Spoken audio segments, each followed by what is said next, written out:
Hi, I'm Emily, and welcome back to another week of Bytes. This newsletter is on Acts chapter 2, and it is called Filled with Fire. And of course, the meetings for the Acts newsletter are on Zion.net, like I told you last week. So if you want to see them, you're going to have to become a partner to go ahead and watch them, and I would encourage you to do so. There's a lot of benefits to it, as you can see from if you watched last week's video. But anyways, I'll go ahead and get started. From Eliyahu. Shalom, friends.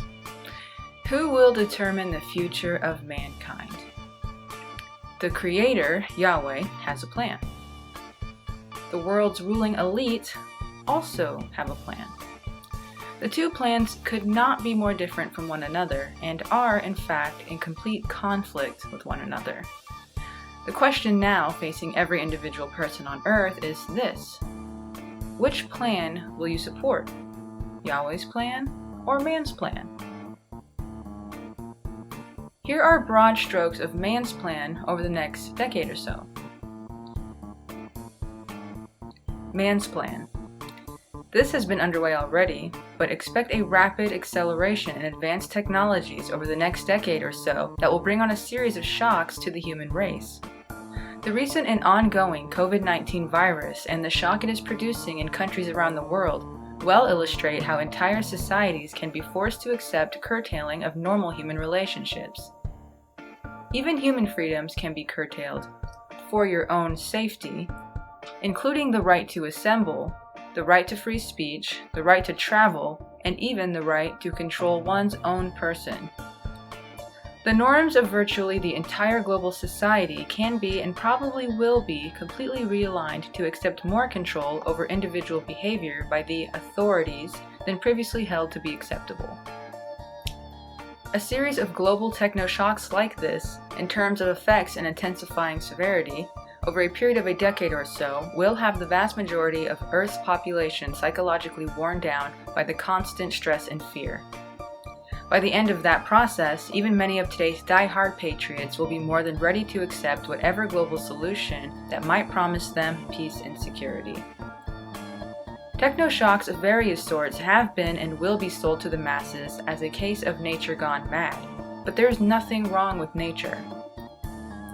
These shocks are purposeful, are technologically driven, and will eventually subdue virtually all segments of human society to accept and even demand a central global government to save mankind.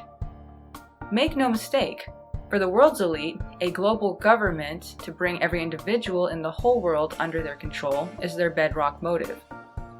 The elite have always wanted to dominate the whole world, but today they have concentrated super wealth and high technology as force multipliers to actually accomplish subjugating the globe.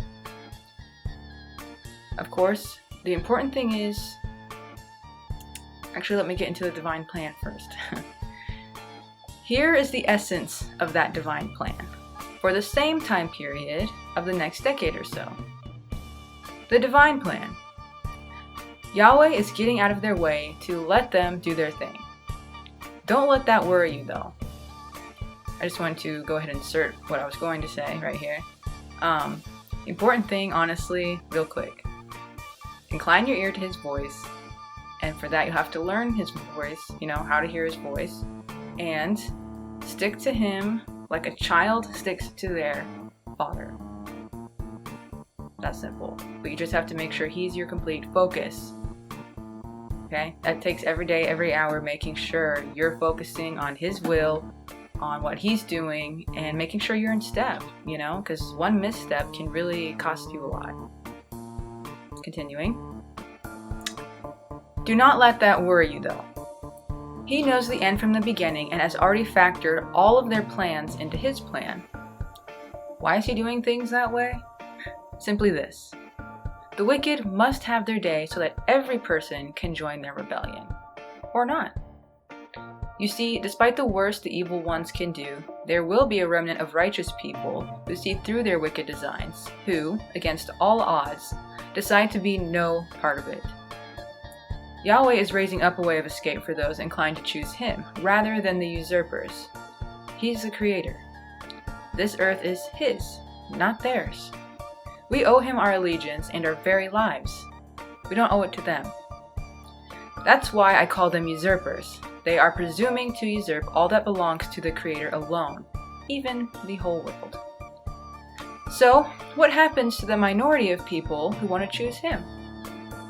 He has been saving up a little something for the last days to give the righteous an alternative to the world's plan.